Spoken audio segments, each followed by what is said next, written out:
ونعوذ بالله من شرور أنفسنا ومن سيئات أعمالنا من يهده الله فلا مضل له ومن يضلله فلا هادي له ونشهد أن لا إله إلا الله وحده لا شريك له ونشهد أن سيدنا وسندنا وحبيبنا وحبيب ربنا وطبيبنا وطبيب قلوبنا ومولانا محمدا عبده ورسوله الذي أرسله الله تعالى بالحق بشيرا ونذيرا وداعيا إلى الله بإذنه وسراجا وقمرا منيرا أما بعد فأعوذ بالله من الشيطان الرجيم بسم الله الرحمن الرحيم يا أيها الذين آمنوا اتقوا الله حق تقاته ولا تموتن إلا وأنتم مسلمون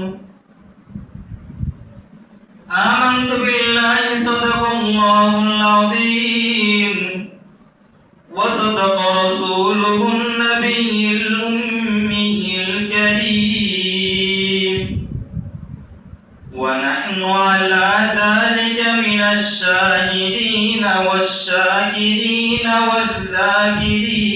والذاكرين والحمد لله رب العالمين محبت درود ابراهيم پڑھی اللهم صل على محمد وعلى آل محمد كما صليت على إبراهيم وعلى آل إبراهيم إنك حميد مجيد اللهم بارك على محمد وعلى آل محمد كما باركت على إبراهيم وعلى آل إبراهيم إنك حميد مجيد رب اشرح لي صدري ويسر لي أمري واحلل عقدة من لساني يفقه قولي وبك نستعين يا مستعان الله جل جلاله জালালুহু। আল্লাহ জাল্লা শানুহুর দরবারে অসংখ্য অগণিত শুকরিয়া যে আল্লাহ সুবহানাহু ওয়া তাআলা আমাদেরকে দুনিয়ার সমস্ত কাজ থেকে ফারিগ করে আল্লাহ সুবহানাহু ওয়া তাআলা আমাদেরকে জুমআবারে জুমআর নামাজের জন্য মসজিদে আসা এবং বসা এবং আমি কিছু কথা বলা আমলের নিয়তে, আপনারা কিছু কথা শোনা আমলের নিয়তে তৌফিক দান করেছেন। এর জন্য সকলেই কালিমাতুশ শুকর আদায় করে বলি আলহামদুলিল্লাহ। আমি আপনাদের সামনে কুরআনুল কারীমের একখানা আয়াতে কারিমা তেলাওয়াত করেছি। রব্বে কাবা চাহে তো সে বিষয়ে কিঞ্চিত আলোচনা করব ইনশাআল্লাহ। পৃথিবীর বুকে যেদিকে তাকান প্রত্যেকটা মানুষ নিজের কাজের জন্য ব্যস্ত, কিন্তু আল্লাহ সুবহানাহু ওয়া তাআলা যাকে পছন্দ করেন তাকে যখন মুয়াজ্জিন বলে হাইয়া আলাস সালাহ হাইয়া আলাল ফালাহ, তখন আল্লাহ তাআলা তাকে মসজিদের দিকে দৌড়ে পাঠিয়ে দেন, বলেন বান্দা যা, এতদিন পর্যন্ত ক্ষেত খামারে কাজ করেছিস, এতক্ষণ কাজ করার পরে এখন আমি আল্লাহ তোকে আদেশ করেছি নামাজের, মুয়াজ্জিন মসজিদের দিকে ডাকতেছে, তুমি যাও গিয়ে মসজিদের মধ্যে নামাজ আদায় করো। মুহতারাম হাজিরিন, আমি আপনাদের সামনে একখানা আয়াতে কারিমা তেলাওয়াত করেছি। আল্লাহ সুবহানাহু ওয়া তাআলা সেই আয়াতে কারিমার মধ্যে বলেন, ইয়া আইয়ুহাল্লাযীনা আমানুত্তাকুল্লাহ হাক্কা তুকাতিহি ওয়া লা তামুতুন্না ইল্লা ওয়া আনতুম মুসলিমুন।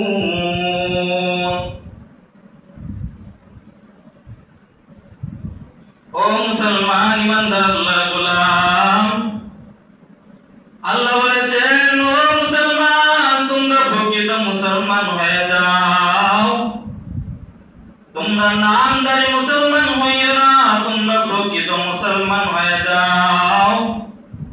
যা মুসলমান দাবি করে কিন্তু মুসলমান নয়, সে মুসলমানের কাতারে নাম লেখাইও না, যে এমন নাম লেখাও যার কারণে আল্লাহ সুবহানাহু ওয়া তাআলার কাছেও দামি হইতে পারো। দুনিয়ার মানুষ যখন তোমাকে দেখবে, মানুষ তোমাকে সম্মান করবে, আল্লাহ তোমার সম্মান বাড়িয়ে দিবে। সেই সম্মানটা কিভাবে হবে? সেই সম্মানটা হওয়ার জন্য আল্লাহ বলেছেন প্রকৃত মুসলমান হওয়ার জন্য। এরপর আল্লাহ সুবহানাহু ওয়া তাআলা বলেছেন তোমরা যখন মৃত্যুবরণ করবা, মুমিন মুসলমান প্রকৃত মুমিন না হয়ে মৃত্যুবরণ করিও না। মুসলমান ইমানদার আল্লাহর গোলাম, প্রকৃত মুমিন হওয়ার জন্য শর্ত কি? আমাদের জন্য কি কি প্রয়োজনীয়তা, কি কি দরকার? আসেন একের পর এক আলোচনা করব, আপনারা মনোযোগ সহকারে শুনেন। আগে উপমা বুঝেন, তাহলে বয়ান বুঝতে সহজ হবে। আপনি যখন 4 তলা বিল্ডিং এর মধ্যে 5 তলা বিল্ডিং এর মধ্যে উঠতে হয়, তাহলে আপনি প্রথমে কি করতে হবে? আপনি প্রথম তলা থেকে আরম্ভ করতে হবে সিঁড়ি বাবা। সিঁড়ির মধ্যে একের পর এক উঠতে হবে। যদি আপনি 1 তলার সিঁড়ির মধ্যে বলেন আমি 1 তলার সিঁড়ির মধ্যে পা দিব না, 2 তলার মধ্যে আমি আরো উঠে যাব, তাহলে কখনো উঠতে পারবে না। কারণ নিচের যদি সিঁড়ি না থাকে, প্রথম তলা থেকে দ্বিতীয় তলা উঠা যাবে না। ঠিক তেমন ভাবে দ্বিতীয় তলা থেকে বলেন তৃতীয় তলা সিঁড়ি ছাড়া উঠে যাব, এটাও কখনো সম্ভব না। ঠিক তেমন ভাবে তৃতীয় তলা থেকে চতুর্থ তলা মধ্যে সিঁড়ি ছাড়া ওঠা যেমন সম্ভব না, চতুর্থ তলা থেকে পঞ্চম তলার মধ্যেও সিঁড়ি ছাড়া ওঠার কোনো পন্থা নেই। মুসলমান ইমানদার আল্লাহর গোলাম, আল্লাহর নবীর হাদিসের মাধ্যমে এবং কোরআনের মাধ্যমে আমাদের কাছে কথাটা স্পষ্ট হয়।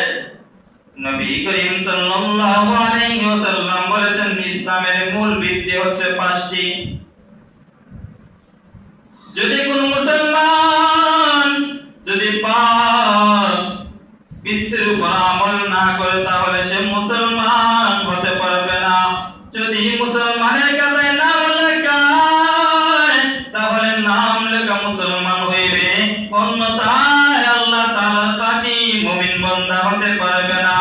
1 নম্বর কি, নবী করিম সাল্লাল্লাহু আলাইহি ওয়াসাল্লাম বলেছেন বুনিয়াল ইসলামু আলা খামসিন শাহাদাতি আল্লাহ ইলাহা ইল্লাল্লাহ। প্রিয় হাজিরিন, প্রথম শব্দ কি আল্লাহর নবী বলেছেন লা ইলাহা ইল্লাল্লাহ মুহাম্মাদুর রাসূলুল্লাহ সাল্লাল্লাহু আলাইহি ওয়াসাল্লাম। মুসলিম ভাই বলেন প্রথম শর্ত কি?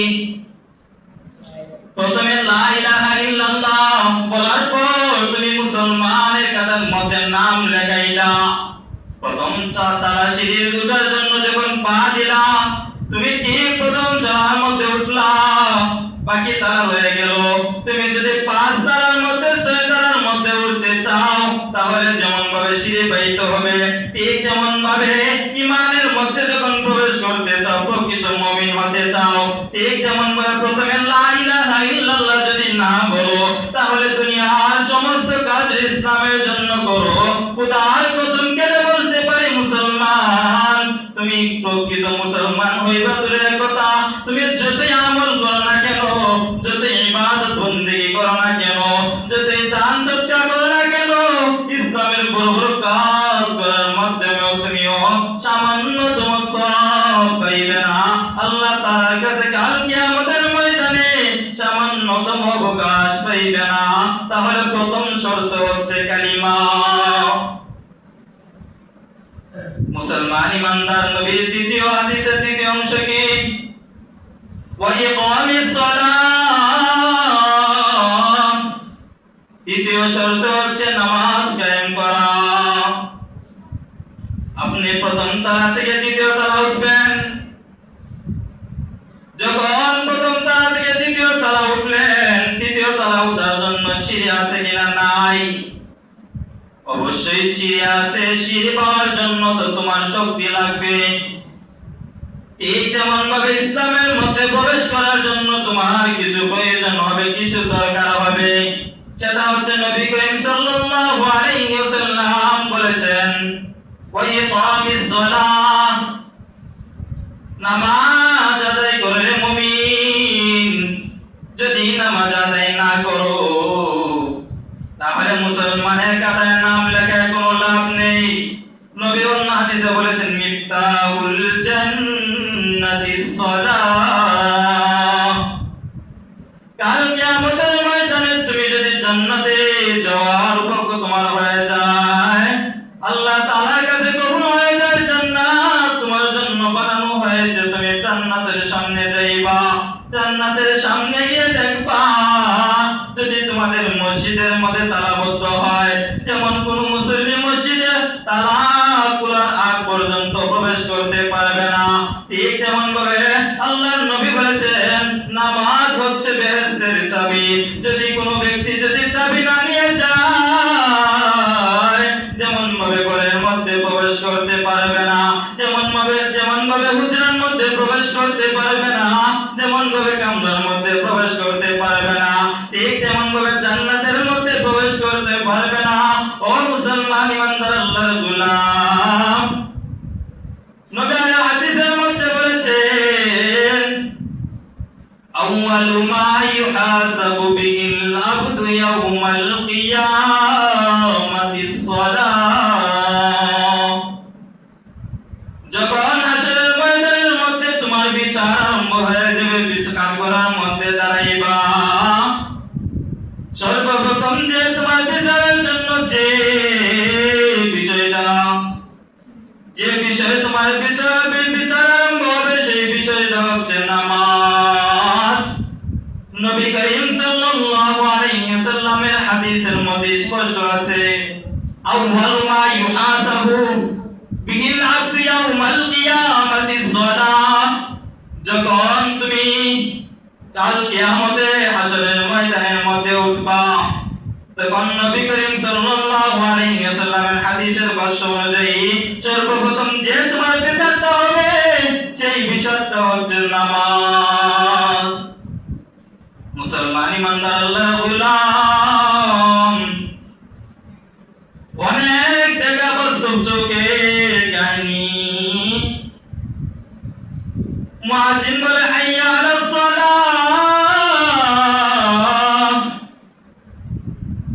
যাও কোনো ভাইয়ের জন্য দাওয়াত দিতে, ভাই আসো নামাজের জন্য। তার শরীর পাক পবিত্র, কিন্তু বলে ভাই আমার প্যানের মধ্যে সমস্যা আছে, ভাই আজ আমি গোসল করি না, আমার সন্দেহ আছে। নাই ভাই এলাকার মধ্যে নাই? কি বলেন নাই? অবশ্যই আছে। নামাজের দাওয়াতের জন্য গেলে দেখবা বিভিন্ন ভাবে অজুহাত, কেউ বলবে প্যানের সমস্যা, কেউ বলবে সন্দেহ আছে, কেউ বলবে ভাই আসতেছি।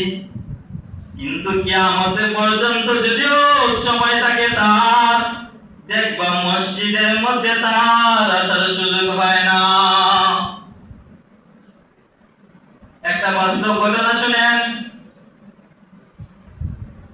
একদিন আমি এক যুবককে বলতেছি, ভাই আজান দিয়ে দিয়েছে, আসো নামাজের জন্য যাব। বললে ঠিক আছে ভাই আসো নামাজে যাব। আমি নামাজের জন্য ওযু বানাইতেছি, সে ঘাটের পাড়ের মধ্যে দাঁড়ানো অবস্থায়, কিন্তু আমি যখন মুখ ধুই, কিন্তু দেখা যায় মুখ ধুয়ে দেখি সে বেচারা আর নাই। আমাদের মুখ দেওয়ার মধ্যে তো চলে গিয়েছে। লাভ কার হয়েছে? আমার না তার? আমি তো যতটুকু আমার আপ্রায়ণ চেষ্টা করার পরেও তাকে মসজিদ পর্যন্ত এনেছি, কিন্তু নামাজ পড়ে নাই, চলে গিয়েছে। ক্ষতি আমার হয়েছে না তার হয়েছে? এর জন্য মুসলমান যখন আল্লাহর মসজিদের মধ্যে আসবা, নামাজের পরে দোয়া হবে, অথবা তোমার বাড়ির মধ্যে দোয়া করাইতেছো, তখন আল্লাহর কাছে বলবা, আল্লাহ আয় রব্বুল আলামিন, তুমি দুনিয়ার মধ্যে যেভাবে কাও আমি শুকরিয়া আদায় করি আলহামদুলিল্লাহ, যেভাবে চলাও শুকরিয়া আদায় করি আলহামদুলিল্লাহ। কিন্তু মালিক যখন আমার মধ্যে প্রাণ থাকবে, আমার দেহের মধ্যে যে প্রাণ নামক তুমি পাখিটা দিয়েছো যতক্ষণ থাকবে, ততক্ষণ যেন আমি মসজিদের মধ্যে যেতে পারি, 5 ওয়াক্ত জামাতের সঙ্গে নামাজ পড়তে পারি। ওয়াদা করা যায় না ভাই? আজকে থেকে আল্লাহকে সাক্ষী রাখি ভাই, দেখবা আল্লাহ বলবেন, ও মুসলমান, তোমার মসজিদের মধ্যে, তুমি আমার মসজিদের মধ্যে গিয়ে ওয়াদা করেছিলে, আমি সেই ওয়াদার কারণে আমি তোমার অনেক গুনাহকে maaf করে আমি তোমাকে বিনা হিসাবে জান্নাত দিয়ে দিব। আমরা সবাই ওয়াদা করি, আল্লাহ আর জীবনে 5 ওয়াক্ত জামাত ছাড়ব না। ও আল্লাহ, আমরা ওয়াদা করতেছি তোমার ঘরের মেহমান হয়ে, আর জীবনে 5 ওয়াক্ত নামাজ ছাড়ব না, তাকবীরের সাথে নামাজ পড়ব। আল্লাহ দুনিয়ার কাজের মধ্যে যদি থাকি, আল্লাহ তুমি আমাদের কোন মাধ্যমে গাড়ির মধ্যে ধরিয়ে মসজিদের পথে আমাদেরকে নিয়ে আসো। সবাই বলেন আমিন। মুসলমান ইমানদার, সময় সংক্ষেপ, বাকি আলোচনা করতে হবে। আপনি দ্বিতীয় তলার মধ্যে উঠলেন, দ্বিতীয় তলার মধ্যে ওঠার পরে যখন তৃতীয় তলার মধ্যে উঠতে চান, তাহলে আপনার সিঁড়ি কি অতিক্রম করতে হবে না? হবে না? অবশ্যই প্রথম তলা উঠছেন, দ্বিতীয় তলার মধ্যেও উঠছেন, তৃতীয় তলার জন্য যে সিঁড়ি আছে, যে সিঁড়ির মধ্যে আপনি অতিক্রম করতে হবে, এক করে তৃতীয় তলার মধ্যে ওঠার জন্য সিঁড়িকে বাইতে হবে। ও মুসলমান, নবীর হাদিসের মাধ্যমে কি আসছে? নবীর হাদিসের মধ্যে আসছে, নবী বলেন ওয়াইতাইজ যাকাত। নামাজের ব্যাপারে আল্লাহ কোরআনে কিছু বলেন নাই। ও মুসলমান ইমানদার আল্লাহর গোলাম, এক জায়গার মধ্যে নয়, অসংখ্য জায়গার মধ্যে আল্লাহ বলেছেন আকিমুস সালাতা ওয়া আতুজ যাকাত। আল্লাহ এক জায়গার মধ্যে নয় 80 উপরে আল্লাহ তাআলা নামাজের কথা বলেছেন। নামাজের কথা আল্লাহ বলেছেন কোরআনুল কারীমের মধ্যে 1 নম্বর পারার মধ্যে 3 বার বলেছেন ওয়া আকিমুস সালাহ ওয়া আকিমুস সালাহ ওয়া আকিমুস সালাহ।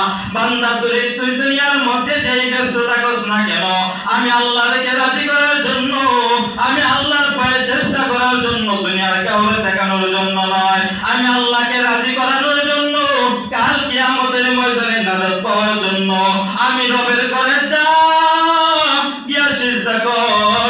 আমি রব তোর প্রতি রাজি হয়ে সন্তুষ্টি হয়ে কাল কিয়ামতের ময়দানে আমি রব তোকে বিনা হিসাবে জান্নাত দিয়ে দিব।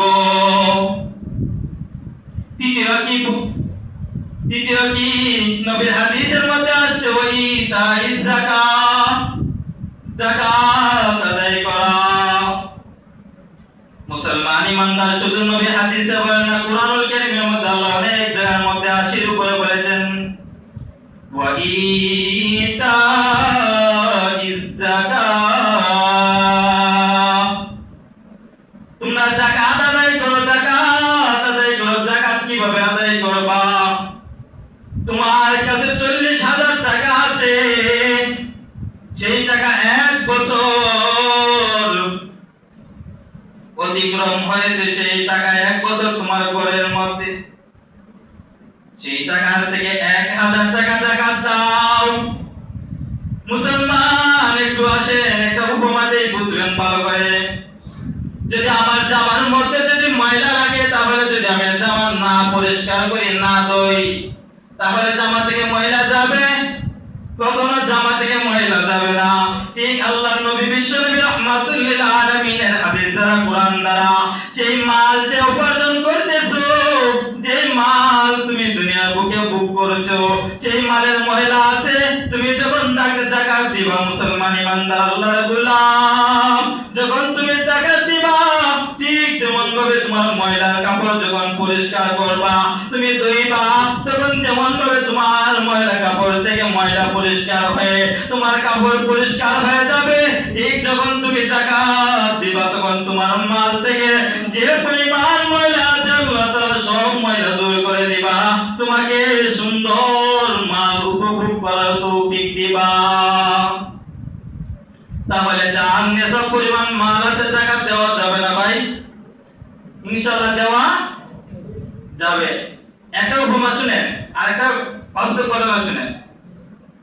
আপনার যে বিকাশে টাকা আনেন না বাহির থেকে, অথবা আপনার ছেলে কাজ করতেছে, আপনাকে টাকা দিল 5,000, কত টাকা দেওয়া লাগে? প্রতি 1000-এ 20 টাকা। কি কত টাকা? 20 টাকা। আমরা কি কখনো কল্পনা করছি যে আমি প্রতি 1000-এ 20 টাকা দিতেছি? করছি কোনোদিন? কেন? আমার টাকা আসতেছে, আমি টাকার থেকে 20 টাকা দিতে পারতেছি, কিন্তু রবের হুকুম, আল্লাহর নবী বিশ্বনবী রাহমাতুল লিল আলামিন বলেছেন, ও মুসলমান, তোমরা যদি যাকাতের মাল নিজেকে বক্ষণ করে গরিবের হক যদি গরিবকে বুঝিয়ে না দিতে পারো, কাল কিয়ামতের ময়দানে আমি রবের কাছে এমন একটা শাস্তির হুমকি দিলাম যে তোমরা কখনো আমি রবের কাছ থেকে নাজাতের উসিলা করবা না, আমি রবের কাছ থেকে কখনো মুক্তি, কখনো আমি রবের কাছ থেকে কখনো আশা করবা না এমন যে আমি রব তোমাকে মাফ করে দিব। কিন্তু আমরা দেখা যায় 10,000 টাকা আসছে, 20 টাকা করে দিয়ে যাচ্ছি, একটুও চিন্তা হয় না আমি অযথা টাকা দিচ্ছি। অযথা না ভাই? এটা তোমার লাভ হবে? বাহ্যিক দুনিয়ার জন্য লাভ হবে। কেন? দুনিয়ার টাকা আমাকে সে টাকাতে দিতেছে, তার বিকাশে আসার কারণে আমি টাকা পাচ্ছি, এর জন্য 20 টাকা দিতেছি। কিন্তু মহান রব্বুল আলামিন যে আমাকে এত সম্পদ দিয়েছেন, এত মাল দিয়েছেন, এত জিনিসপত্র দিয়েছেন, দোকান দিয়েছেন, ক্যামেরা দিয়েছেন, ফসল দিয়েছেন, এটা থেকে আমরা যাকাত দিতে কৃপণতা করি। কারণ 40 মণ দান হলে যদি 1 মণ দান দিই, তাহলে 1 মণ কমে যাবে। কি বলে? আসে কিনা অন্তরের মধ্যে? অবশ্যই অন্তরের মধ্যে আসে। আমার নিজেরও, অন্যেরও, প্রত্যেক মানুষের যে আমি 1,000 টাকা আছে আমার কাছে, 40,000 টাকা থেকে যদি আমি 1,000 টাকা দিই, 39,000 টাকা হয়ে যাবে, তাহলে আমি চলবো কিভাবে? আরে মুসলমান শুনে রাখো, আল্লাহ বলেছেন তুমি আল্লাহ রাস্তায় দান করবা, আল্লাহ এক গুণ নয় 1000 গুণ বাড়িয়ে আল্লাহ তাআলা তোমার দানকে বাড়িয়ে কোন মাধ্যমে তোমার কাছে পাঠাবেন এটা তুমি মুহূর্তের মধ্যে কল্পনা করতে পারবেন না। এর চেয়ে 1000 এর মধ্যে 40,000 আল্লাহ তোমাকে বৃদ্ধি করে দিবেন। বাস্তব ঘটনা শুনে যারা আল্লাহ রাস্তার মধ্যে কাজ করে, ঢাকা যখন আমি ঢাকা ছিলাম, এখন এখানের মধ্যে আসছি, ঢাকা যখন থাকতাম এক মসজিদে আসছে জুমার নামাজ পড়ে একদম বলতো, হুজুর আমার জন্য দোয়া করবেন। কেন? বলতে যে হুজুর আমি সারা বছরই তাবলীগে কাটাই। আমি বললাম ভাই আপনার অবস্থা দেখে তো বোঝা যায় তাবলীগে কাটাইবে আপনার ফ্যামিলি চালাইবে কে? ওই ভাই দেখেন একটা ঘটনা শুনে, বেটার ঘরে মধ্যে সকালে রান্নার খাবার নেই, কি করলো? সে মসজিদের মধ্যে চলে আসলো, 2 রাকাত নামাজ পড়ে, সালাতুল হাজাত নামাজ পড়ে আল্লাহর কাছে বলে, আল্লাহ তোমার বান্দা যদি না খায় ইবাদত করতে মন চাইবে না, তোমার বান্দা যদি না খায় তাহলে তোমাকে ডাকতে মজা লাগবে না, আল্লাহ তুমি খাবারের ব্যবস্থা করে দাও।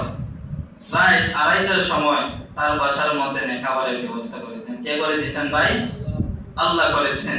যে আল্লাহ গত কয়েকদিন আগের ঘটনা করেছেন, যে আল্লাহ মুজাহিদদেরকে সাহায্য করেছেন, সে আল্লাহ কি নাই? আসেনি? আমার তো মনে হয় মানুষের চলা আচরণ থেকে এমন অবস্থা হয় যে আল্লাহ তার মনে নাই, চলে গিয়েছেন। এর জন্য আমরা দান খেরাত করতে রাজি না, আমরা আল্লাহ তাআলার বিধান যাকাত দিতে রাজি না। চতুর্থ কি?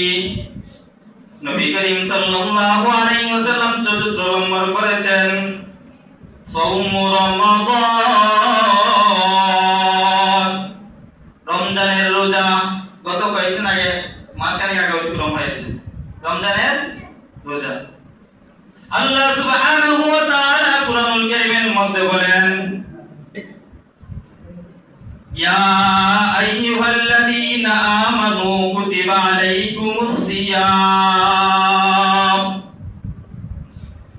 হে ঈমানদারগণ আমি তোমাদের প্রতি রোজাকে ফরজ করে দিয়েছি, তোমরা পরিপূর্ণভাবে রোজা রাখো। আপনি যখন তৃতীয় তারার মধ্যে উঠলেন, চতুর্থ তারার জন্য সিঁড়ি বাইতে হবে কিনা হবে না? অবশ্যই সিঁড়িকে অতিক্রম করে করে চতুর্থ তলার মধ্যে উঠতে হবে। ও মুসলমান ইমানদার আল্লাহর গোলাম, যেমন আপনার কষ্ট হবে সিঁড়ি পাওয়ার জন্য, ঠিক আল্লাহ তাআলা তোমাকে 11 মাস খাওয়ার অনুমতি দিয়েছেন। খাও বান্দা, ভালোভাবে খাও। যখন খাবার দাবার শেষ হবে, যখন তোমার সময় হয়ে যাবে, 1 মাস তুমি আল্লাহর জন্য সিয়াম সাধনা করো, তুমি রোজা রাখো, দিনের বেলা উপবাস করো, উপবাস থাকো, আমি আল্লাহ তোমাকে উত্তম বদলা দিব। আল্লাহ কি বলেছেন রোজার বদলা 1000 সওয়াব দিব? কোন উলামায়ে কেরাম বলেছেন? বলেন নাই। আল্লাহ বলেছেন আমি নিজ হাতে তাকে এমন জিনিস দিব যে কাল কিয়ামতের ময়দানে আল্লাহ সুবহানাহু ওয়া তাআলা যা দিবেন তা খুশি হয়ে হাসতে হাসতে জান্নাতে চলে যাবে। মুসলমান ইমানদার আল্লাহর গোলাম, অন্য হাদিসে রওয়ায়াতে আসছে আল্লাহ বলেন আমি তার নিজ জিম্মা হয়ে যাব। যদি 1 কোটিপতি 1 লক্ষ টাকা, 1 কোটি 2 লক্ষ টাকা একজনের কাছে থাকে, তার একজন গরিব মানুষের 1000 টাকার প্রয়োজন হয়, তুই বলে যে আমি তোমার জিম্মা হয়ে গেলাম, আমি তোমাকে 1000 টাকার খরচের যা প্রয়োজন হয় এর চেয়ে বেশি হলে আমি দিব, তাহলে বেটার কোনো টেনশন থাকবে? টেনশন থাকবে ভাই? কখনো থাকবে না। কিন্তু আল্লাহ বলেছেন আমি তোমার নিজ জিম্মা হয়ে যাব। যদি আল্লাহ সুবহানাহু ওয়া তাআলা তোমার নিজ জিম্মা হয়ে যায় তাহলে কোনো পেরেশানি আছে? তাহলে রোজা রাখা যাবে না ভাই? আল্লাহর কাছে সবসময় বলবো, আল্লাহ তুমি যে হায়াত দিয়েছো সামনে রমজান পর্যন্ত হায়াত দিও। এই রমজানে যখন গুনাহ করে ফেলছি, আমি পাক্কা ওয়াদা করলাম সামনে রমজান থেকে একটা রোজা ছাড়ব না। ইনশাআল্লাহ ওয়াদা করে দেন আল্লাহর কাছে? ইনশাআল্লাহ। মুসলমান ইমানদার আল্লাহর গোলাম, ৫ম নাম্বার কি? ৫ম নাম্বার হচ্ছে নবী করিম সাল্লাল্লাহু আলাইহি ওয়াসাল্লাম বলেন ওয়াল হজ, কি হজ। নেশাব যদি তোমার এমন টাকা থাকে তোমার ফ্যামিলির মধ্যে খাবারের ব্যবস্থা করে তুমি হজ করতে পারবা। আল্লাহ বলেছেন ওয়াতিমুল হজ্জ ওয়াল উমরাতা লিল্লাহ, আমি আল্লাহ সন্তুষ্টির জন্য হজ এবং উমরা করে মুসলমান। যদি আল্লাহ তাআলাকে সন্তুষ্টি করতে পারো, এটা গ্যারান্টি দিতে পারে লিল্লাহি ওয়াল্লাহি তাল্লাহি, তুমি নিঃসন্দেহে আল্লাহ তাআলা তোমাকে মরার পরে মৃত্যুর পরে তোমাকে জান্নাত দিবা। আমাদের সমাজে তাকাইলে দেখা যায় হাজার হাজার মানুষের উপর হজ ফরজ হয়ে আছে, কিন্তু হজ করার খবর নাই। কি বলেন, আছে কেন নাই? আমার অনেক সময় হাসি উঠে, কি জানেন, বলে আমার তো বয়স হয়েছে না হজ করা, আমি তো যুবক রয়েছি, আমি তো হজ করার বয়স হয় না, আমি হজ করবো কিভাবে? আরে মিয়া, তোমাকে আল্লাহ তাআলা হেদায়েত দেন নাই, এটার জন্য আল্লাহর কাছে কান্না করো। হজ করার কি বয়স লাগে? আমি ছোট বাচ্চারা আছে, তারা হজ করতে পারবে না? কিন্তু বলে আমি মুরব্বি তো হতে হবে, আমি হাজী সাহেব লাগাইতে হবে না? খোদার কসম কেটে বলতেছি, সবাই মনোযোগ সহকারে শুনে রাখেন, তুমি যদি আল্লাহকে দেখাবার জন্য নয়, মানুষকে দেখাবার জন্য তুমি মানুষকে দেখাইবা, আমি একবার নয়, দুইবার নয়, তিনবার নয়, 5 বার হজ করেছি, মানুষকে দেখানোর জন্য হজ করো, দান সদকা করো, খোদার কসম কেটে বলতে পারি ওয়াল্লাহি তাল্লাহি তোমার 1 টাকা আল্লাহর রাস্তায় তুমি দান করা কবুল হবে না। হাজার বার যদি হজ করো আল্লাহর কাছে কবুল হবে না। তোমার নিয়ত এমন হতে হবে, তোমার খালেস নিয়ত হতে হবে। মানুষ কি বলে আমার দেখার বিষয় নাই। মানুষ যদি আমার আপরকে কথাও বলে, আমার বদনামও করে, আমার বিরুদ্ধে ষড়যন্ত্র করে, আমি এদের মধ্যে দ্বিধাবোধ করবো না। আমি এতটুকু করবো, আমি রব্বে কাবাকে সন্তুষ্টি করার জন্য যদি দান সদকা নয় আরো কিছু করতে হয়, হজ করতে হয়, যাকাত দিতে হয়, শ্রম করতে হয়, নামাজ পড়তে হয়, সব করতে আমি প্রস্তুত, কিন্তু মানুষ কি বলে আমার দেখার সময় নাই। কিন্তু আমাদের সমাজের মধ্যে এমন একটা পর্দা পড়ে গিয়েছে, একজন যদি 5 ওয়াক্ত নামাজ পড়ে দাওয়াত দেয়, ভাই আসো নামাজের জন্য, বাহ আল্লাহর ওলি হয়ে গেছে। আছে কিনা নাই? দুনিয়ার বুকে তুমি যতই লোক আলোচনা দেখো না কেন ভাই, আল্লাহ তাআলা, আমি একটা উপমা দিয়ে তারপরে বলবো। কৃষি করেন আপনারা সবাই? কৃষি করেননি? কৃষির 3টা ধাপ আছে। কয়টা ধাপ? একটা হলো, শেষ করে দেব ইনশাআল্লাহ, একটা হলো চারাকে বপন করা, দ্বিতীয় হলো ধান আওয়ার আগ মুহূর্ত, যেমন আমাদের ভাষায় বলে তুর আসা, ধান আসার উপক্রম যখন হবে তখন একটা হবে। আর একটা কি, যখন ধান কেটে পেকে যায়, পাকে যায়, তখন সোনালী কালার হয়ে যায়, তখন কাটা লাগে। 3টা দিক আল্লাহ তাআলা প্রত্যেকটা মানুষকে 3টা দিক দিয়েছেন। একটা হলো শিশুকাল, একটা হলো যৌবনকাল, একটা হলো বৃদ্ধকাল। এখন আপনি চিন্তা করেন, আমি কৃষক, যখন আমি কৃষিক্ষেতের মধ্যে যাই, আমি কতটুকু ধান তখন ছোট থাকে, কতটুকু এর পিছনে মেহনত করা লাগে। প্রত্যেকটি বাবাকে বলবো, আপনি আপনার সন্তান ছোট, আপনার সন্তানের হাতে মোবাইল তুলে দিবেন না। আপনার সন্তান যখন কথা বলবে, আব্বা আম্মু শেখানোর দরকার নাই। বলবেন কি বলে হুজুর, আব্বা আম্মু শেখাবো না? আরে মিয়া শুনেন, যখন বড় হবে আব্বু আম্মু ডাকবে এমনি, তখন তুমি আলিফ বা যদি শিখাও, আলিফ থেকে ইয়া পর্যন্ত শিখাও, আলহামদুলিল্লাহি রাব্বিল আলামিন শিখাইলা, যখন তার মস্তিষ্কের মধ্যে কথা বলার বাকশক্তি যখন আসবে, যখন আল্লাহ তাআলার কালাম দ্বারা শুরু হবে, তাহলে সেই আপনার সন্তান আল্লাহ তাআলার দ্বীনের পথে থেকে থাকবে ইনশাআল্লাহ। এর জন্য বলছি মুসলমান, আল্লাহ তাআলা যা আমাদের উপর আদেশ করেছেন, আমরা প্রকৃতভাবে পরিপূর্ণভাবে পুঙ্খানুপুঙ্খভাবে আল্লাহ তাআলা যেন আমাদেরকে আমল করার তৌফিক দেন। আল্লাহ যেন প্রত্যেককে 5 ওয়াক্ত নামাজে জামাতের সঙ্গে পড়ার তৌফিক দান করেন, আল্লাহুম্মা আমিন। আল্লাহ তাআলা যদি অন্য সপ্তাহে সুযোগ দেন, বিস্তারিত আলোচনা করব।